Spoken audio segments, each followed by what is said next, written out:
سبحان ربك رب العزة عما يصفون وسلام على المرسلين والحمد لله رب العالمين. انتہائی معزز سامعین، سورہ حاقہ ابتدائی 4 آیتیں آپ کے سامنے تلاوت کی، پارہ نمبر 29 میں سے. سورت کا نام سورہ الحاقہ ہے، مکی سورت ہے. نزول کے اعتبار سے 78 نمبر پر بعد سورت ملک کے نازل ہوئی، اور ترتیب اس مصحف میں 52 نمبر پر ہے، آخری صورتوں میں ہے، اور 52 آیات اور 2 رکوعات پر مشتمل صورت ہے. اس صورت کا دعویٰ جو ہے وہ تخویف اخروی ہے، اور اقوام مکذبہ کے واقعات ذکر کیے جائیں گے. تو فرمایا الحاقۃ ما الحاقہ، الحاقۃ ثابت ہونے والی، ما الحاقہ کیا ہے ثابت ہونے والی. ثابت ہونے، یہ قیامت کے ذکر کرنے کا انداز ہے اللہ کا، کہ جب ذکر کرتے تو فرمایا الحاقۃ ثابت ہونے والی، ما الحاقہ کیا ہے ثابت ہونے والی، وما ادراک ما الحاقہ اور آپ کو کیا معلوم ہے کہ کیا ہے ثابت ہونے والی. آپ کو کیا معلوم ہے کہ کیا ہے وہ ثابت ہونے والی. کذبت سمود وعاد بالقارعہ، جھٹلایا ہے قوم سمود نے اور قوم عاد نے بالقارعہ، اس کھڑکھڑا دینے والی کو. ٹھیک ہے نا، کھڑکھڑا دینے والی چیز کو جھٹلایا انہوں نے. فَأَمَّا سَمُودُ پس بہرحال قوم سمود فَأُهْلِكُوا بِالطَّاغِیَةِ وہ ہلاک کر دیے گئے، ایک ہی چیخ کے ساتھ ہلاک کیے گئے، ایک خطرناک قسم کی چیخ سے ہلاک کیے گئے. وَأَمَّا عَادٌ اور بہرحال قوم عاد جو ہے فَأُهْلِكُوا بِرِيحٍ صَرْصَرٍ عَاتِیَةٍ فَأُهْلِكُوا پس وہ ہلاک کر دیے گئے بِرِيحٍ صَرْصَرٍ عَاتِیَةٍ ایک تیز تند ہوا کے ساتھ. آتیہ، یہ آتیہ اس لیے فرمایا کہ جو چیز قابو سے نکل جائے تو اس ہوا کے ذریعے انہیں ہلاک کر دیا گیا جو فرشتوں کے قابو سے بھی نکل گیا ہے، فرشتوں کے قابو میں بھی نہیں رہا. قیامت کی ہولناکی قرآن نے اس آخری صورتوں میں تو حد کر دی ہے. یہ صورت تکویر میں اللہ نے ذکر کیا ہے، 30واں پارہ ہے. فرمائے اِذَا الشَّمْسُ كُوِّرَتْ جب سورج کو لپیٹ لیا جائے گا، سورج کو کیا کیا جائے، لپیٹ لیا جائے. یہ سورۃ تکویر میں سورج قیامت والے دن لپیٹ لیا جائے گا. کوورت، یہ کور الامامہ پگڑی کے بل کو کہتے ہیں، اور سورج لپیٹ لیا جائے گا جس طرح، ٹھیک ہے نا، کور الامامہ پگڑی کے آپ بل لپیٹتے ہیں نا اس طرح، ٹھیک ہے نا. اور موبائل کے اس کور کو بھی کور اس لیے کہتے ہیں کہ موبائل کے اوپر سے یہ لپٹا ہوا ہوتا ہے. تو فرمایا کسی چیز کے بھی کور. اذا الشمس کوورت، اس صورت میں اللہ نے قیامت کا ذکر کرتے ہوئے فنا سے پہلے 6 حالات ذکر کیے، اور 6 حالتیں اللہ نے فنا کے بعد والی ذکر کی ہے. اس ایک ترتیب کے ساتھ 6 فنا سے پہلے کی جب قیامت برپا ہوگی، اور 6 حالتیں پھر فنا کے بعد والی ذکر کی ہے. فرمایا اذا الشمس کوورت جب سورج کو لپیٹ لیا جائے گا، وَإِذَا النُّجُومُ انْكَدَرَتْ اور جب ستارے بے نور کر دیے جائیں گے.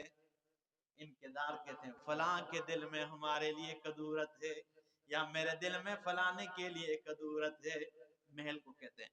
تو فرمایا وَإِذَا النُّجُومُ انْكَدَرَتْ اتنے یہ خوبصورت ستارے جو ہمیں اور آپ کو نظر آ رہے ہیں. اللہ فرماتے ہیں اِذَا النُّجُومُ انْكَدَرَتْ یہ خوبصورت چمکتے ہوئے ستارے میلے ہو جائیں گے، گدلے ہو جائیں گے.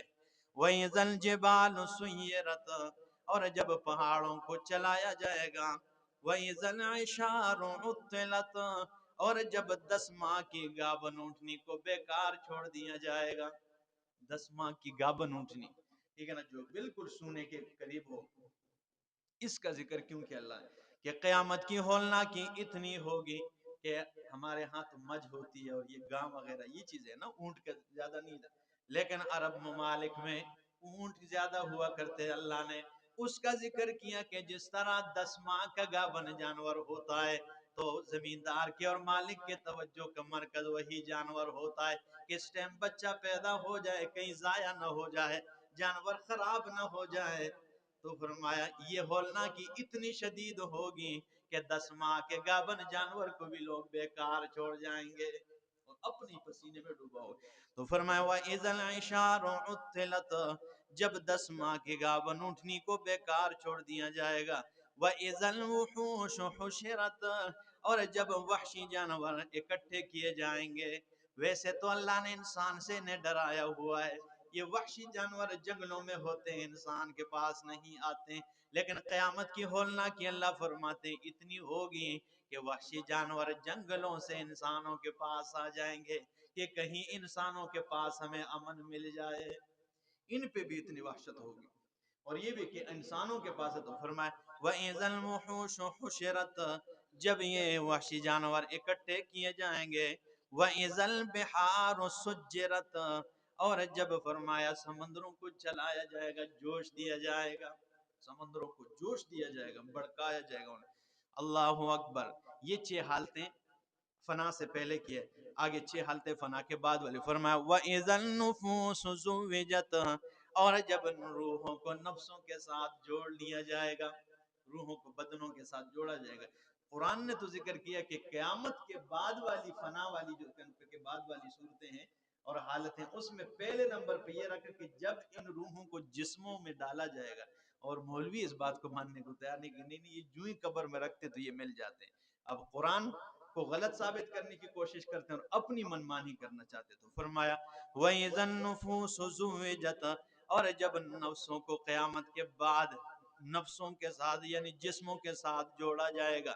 وَإِذَا الْمَوْءُودَةُ سُئِلَتْ, اور جب زندہ درگور کی جانے والے بچی سے پوچھا جائے گا بِأَيِّ ذَنبٍ قُتِلَتْ, کہ کس گناہ کی پاداش میں اسے زندہ درگور کیا گیا ہے.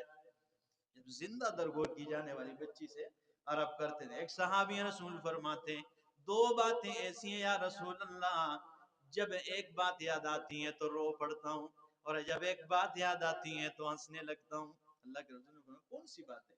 فرمایا جس سے مجھے ہنسی آتی ہے وہ اسلام لانے سے پہلے اتنی جاہلیت میں پڑے ہوئے تھے کہ کھجور کا بت بنا لیا کرتا تھا, اس کی عبادت کرتا, ساری رات عبادت میں لگا رہتا, لیکن جب بھوک لگ جاتی اسی کے سر کو کاٹ کر کھانے لگ جاتا. تو مجھے ہنسی آتی کہ کیا جو حالت تھی, ٹھیک ہے نا, کہ اسی اپنے علاج جس کی عبادت کرتا اسی کا سر کاٹ کر کیا کرنے لگتا, کھانے لگتا. اور ایک بات جو مجھے رلا دیتی ہے ہمیشہ وہ یہ ہے کہ اسلام سے پہلے میری ایک بچی تھی 10 سال کے قریب تھی یا جتنی بھی تھی, میں نے اس ڈر سے کہ اس کی شادی کرنی پڑے گی اور میری ناک کٹنے والی ہے, بچی کو عیب سمجھتے تھے نا پیدائش, تو کہتے ہیں میں نے زندہ درگور کرنے کے لیے لے گیا, گڑا کھودا میں نے, آخری سانسوں تک اس پر مٹی ڈالتا رہا, اور آخر کار اس کی آواز کو زمین میں نے دفن کر دیے, دبا دیے. نبی علیہ السلام نے اتنی چیخ ماری کہ اسے کہا وہ میرے سامنے سے ہٹ جا, بس کر دے میرے سامنے اور بیان نہ کرے ورنہ میرا کلیجہ پھٹ جائے گا, بس کر یہ بات میرے سامنے اور نہ کرے.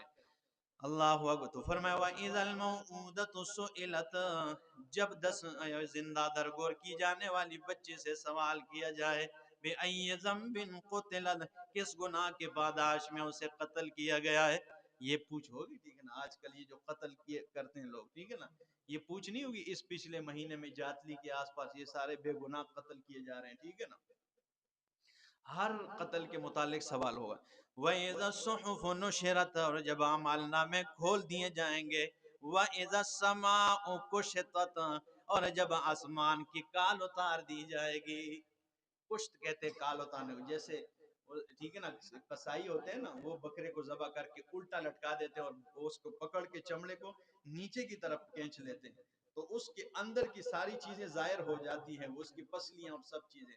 تو آسمان کی جب کال اتار دی جائے گی تو اس کا مطلب یہ کہ سب چھپی ہوئی چیزیں آسمان میں ہیں یا زمین میں سب نمایاں کر دی جائے گی, ظاہر کر دی جائے گی. تو فرمایا جتنے گرم لاوے ہیں سمندروں میں وہ سب کے سب باہر نکال دی جائے گی. تو فرمایا وَإِذَا السَّمَاءُ كُشِطَتْ, جب آسمان کی کال اتار دی جائے گی. وَإِذَا الْجَحِيمُ سُعِّرَتْ, اور جب جہنم کو بڑکایا جائے گا, گرم کیا جائے گا. وَإِذَا الْجَنَّةُ أُزْلِفَتْ، اور جب جنت کو قریب کر دیا جائے گا، عَلِمَتْ نَفْسٌ مَّا أَحْضَرَتْ، ہر نفس جان لے گی کہ اس نے آگے کیا حاضر کیا ہوا ہے.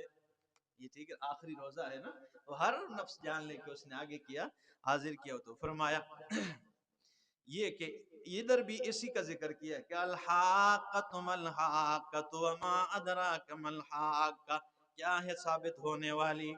کذبت ثمود وعاد بالقارعہ فاما ثمود فاہلکوا بالطاغیہ واما عاد فاہلکوا بريح صرصر عاتیہ.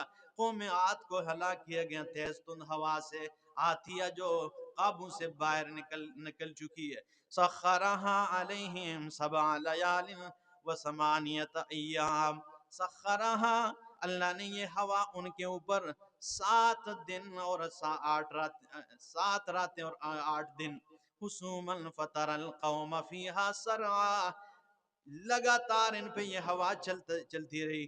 القوم فیہا سرعا، تو دیکھے گا قوم کو فیہا اس ہوا میں سرعا الٹے منہ گرے ہوئے. کأنہم اعجاز نخل ہاویہ، اس طرح پڑے ہوئے گویا کہ وہ کھجور کے کوکلے تنے پڑے ہوئے ہیں. ایسے پڑے قوم عاد قوم سمود لمبے لمبے قداور تھے نا، ٹھیک ہے نا. تو جب اللہ رب العزت نے ہوا چلائی اور وہ آپس میں ٹکراتے تھے نیچے زمین پہ، جیسے کھجور کے تنوں کو کسی نے تلواروں سے کاٹ کر زمین پہ پڑے ہوئے. تو اس قرآن نے بھی یہی ذکر کیا ہے. فَهَلْ تَرَى لَهُم مِّن بَاقِيَةٍ، تو نہیں دیکھے گا ان کے لیے کوئی باقی رہنے والی چیز، کوئی چیز باقی نہیں رہی. وَجَاءَ فِرْعَوْنُ، اور آ گیا فرعون ومن قبلہ، اور جو اس سے پہلے تھے، والمؤتفقات، الٹی ہوئی بستیاں، بالخاطئ، گناہوں کے ساتھ. فعصوا رسول ربهم، انہوں نے اپنے رب کے رسول کی نافرمانی کی ہے. فاخذهم، بس پکڑا انہیں، اخذۃ رابیہ، پکڑنا سخت طریقے کے ساتھ پکڑا اللہ نے. انا لما طغى الماء، بے شک یقیناً جب پھوٹ پڑا پانی، حملناکم فی الجاریہ، ہم نے تمہیں سوار کیا چلتی ہوئی کشتی میں، لنجعلها، تاکہ ہم بنائیں اسے، لکم، تمہارے لیے، تذکرۃ، یاداشت، وتعیہا اذن واعیہ، یاداشت ان کانوں کے لیے جو یاد رکھنے والے ان واقعات کو. فَإِذَا نُفِخَ فِي الصُّورِ نفخۃ واحدہ، جب پھونکا جائے گا سور میں، نفخۃ واحدہ، ایک بار پھونکا جانا. وَحُمِلَتِ الْأَرْضُ، اور اٹھا لیا جائے گا زمین کو، والجبال، اور ان پہاڑوں کو، فدکتا دکتا واحدہ، کوٹا جائے گا ان پہاڑوں کو، کوٹا جانا ایک مرتبہ، یک بارگی سے کوٹا، جیسے چٹنی کوٹتے ہیں نا، ایسے ان پہاڑوں کو کوٹا جائے گا. فَيَوْمَئِذٍ وَقَعَتِ الْوَاقِعَةُ، پس اس دن واقع ہوگی واقع ہونے والی چیز. وَانشَقَّتِ السَّمَاءُ، اور پھٹ جائے گا آسمان. فَهِيَ يَوْمَئِذٍ وَاهِيَةٌ، اور یہ اتنا بلند آسمان اس دن بڑا کمزور ہوگا. یہ جو بڑا آسمان، اس کی طاقت ہمیں نظر آتی ہے، اس کی بلندی کو دیکھ کر یہ اپنی بلندی پہ نازا ہے. یہ آسمان اللہ فرماتا ہے بڑا کمزور ہوگا. واہیا والملک علی ارجائها، اور فرشتے اس کے اطراف میں ہوں گے. ویحمل عرش ربک، اور اٹھائیں گے وہ تیرے رب کے عرش کو. فوقہم، ان کے اوپر، یومئذ ثمانیہ، 8 فرشتے. اس دن 8 فرشتے رب کے عرش کو اٹھائیں گے. یومئذ تعرضون، اس دن تم پیش کیے جاؤ گے. لا تخفی منکم خافیہ، کوئی بات تم میں سے مخفی نہیں رہے گی، کوئی بات مخفی نہیں ہوگی، کوئی بات چھپی نہیں رہے گی. فَأَمَّا مَنْ أُوتِيَ كِتَابَهُ بِيَمِينِهِ، اللہ، کوئی بات چھپی نہیں رہے گی، ہر بات، ہر راز جو ہے نا وہ کھول دیا جائے گا. سینے کے رازوں کو جاننے والی ذات جو ہے وہ ہر راز کو سامنے کر دے گا. اللہ رب العزت اس دن کی رسوائی سے حضرت ابراہیم خلیل اللہ علیہ السلام فرماتے ہیں کہ یوم لا تخزنی، لا تخزنی یوم القیامہ، اے اللہ مجھے قیامت والے دن رسوا نہ کرنا. اس دن کی رسوائی اور شدت سے اللہ رب العزت ہمیں محفوظ رکھے. اور یہ جو رمضان کا مہینہ گزرا ہے، اللہ اس کی تمام تر عبادات کو جو ہے نا قبول اور منظور فرمائے. اللہ آپ سب کی دعاؤں کو قبول فرمائے اور سب کی جائز حاجات پورا فرمائے. بروز قیامت یہ ٹوٹی پوٹی عبادت اللہ رب العزت اعمال نامے میں بڑا وزندار بنا کر اللہ رب العزت اسی کو ہمارے لیے ذریعہ نجات بنائے. اس سے آگے انشاءاللہ بات لمبی ہے تھوڑی، وہ اگلے درس میں کریں گے. اقول قولی ھذا استغفر اللہ لی ولکم ولسائر المسلمین.